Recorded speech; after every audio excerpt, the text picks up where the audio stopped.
So here's the problem I have.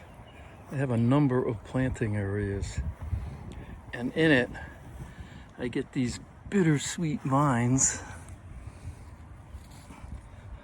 What happens is these things grow straight up and they will twine around each other. They're looking for a tree. They can go up to like 30 or 40 feet high in a tree.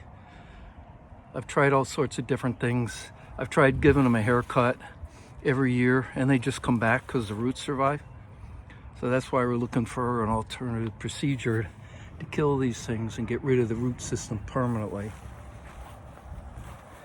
I have a riverside bank, so I have a lot of this bittersweet. It's really too much to try and go and cut by hand. If you look, there's one there. They're all in here. This is one right here. There's another one. This is a small area that I tried spraying, but I don't want to kill everything else because I've got lilies in here. There's hostas. I'm trying to establish this bank so it won't erode terribly. But when you try to spray this, there's a lot of overspray, so that's why I'm looking for a different technique. This may work. It's been a day. This is Roundup I put on this. The leaves are spotty, but there's no indication that it's dead yet. From what I read, the best way to do it is to cut the stem and then immediately get some Roundup or some other type of plant killer on it.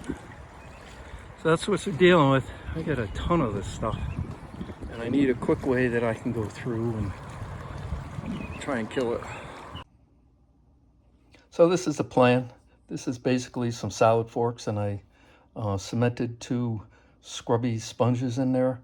The idea is we're gonna put Roundup on the sponges and run this up the vine stem, see if we can kill the plants without digging them up and trying to get down to the roots, which is a real problem if you have this over a widespread area. So we'll put just enough Roundup on this so it doesn't drip all over the nearby vegetation and plants. There's also another herbicide, whatever it is that kills the weeds, that you can use. It's triclopyr, and from what I understand, it's even nastier than Roundup. Roundup is certainly nasty enough. It's pretty toxic, so we're going to try that first. We'll soak it in, run it up the vine stem. We'll also try cutting the vine stem and soaking it and see how that works. I'll follow this up with how I assembled this thing. You know, it's pretty easy. You might want to skip that part. Then we're going to go on and do a test actually on the bittersweet. I'll do some, then go back and take a look, days or whatever it takes to try and kill these things, and let's see if it works. So here's the sponges, traced out outlines on the salad forks. I'll cut these out. Use probably some type of glue to attach them.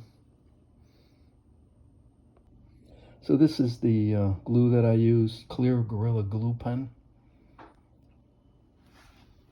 I just put a bead on the edges, top edges of the spoon all around, rather than trying to force that sponge down in there. I figured it'd be better flat. The same with this one. I didn't force it down into the curve of the fork. I did the back, the top, and the end, put Gorilla Glue on it, and see if that holds. So the idea is put this back together, put Roundup, soaked sponges, and to just try and run it up the leaves of the bittersweet, see if that kills them. So after a few minutes, I turn these over and I put extra Gorilla Glue all around the edges to try and make it stick. I misted it first with water because that's what the instructions for the Clear Gorilla Glue Pen call for. So we'll let this dry a couple hours. It says it dries in 2 hours and it's supposed to be clamped for 24 or something like that, but this stuff will stick pretty good. We'll wait several hours and see how sturdy it is. So when I said before Roundup wasn't as bad as triclopyr, I was actually wrong because I checked the ingredients of Roundup and it is triclopyr. So what I have here is Bayer Advanced Brush Killer, which is triclopyr. So we're going to mix up half a gallon of that. I'll put it on the sponges and we'll test it out. So we'll test this area here. Everywhere I see these sticking up, I'll run the sponges over them and we'll see what happens. There's quite a bit of it in here. I'll try to do it without dripping too much on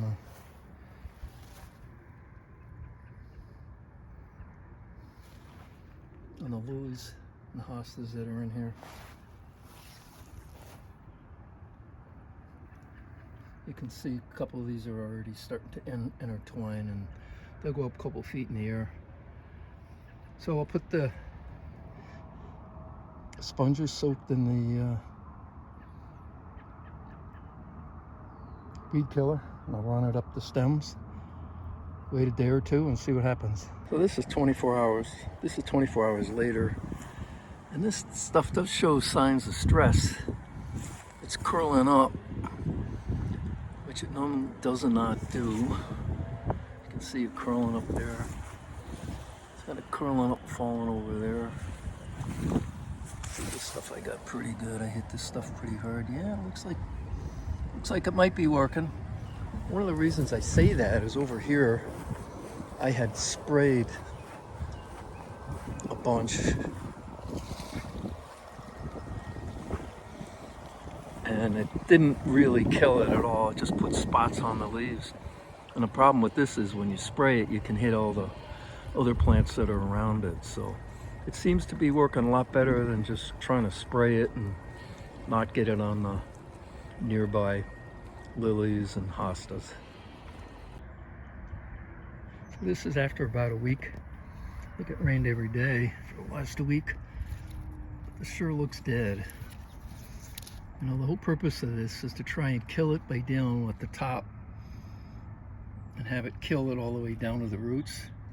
Trying to dig this stuff out of a plant bed with other plants in it is pretty hard. It looks dead. So hopefully it's dead right down to the roots and it won't come back. That's the thing.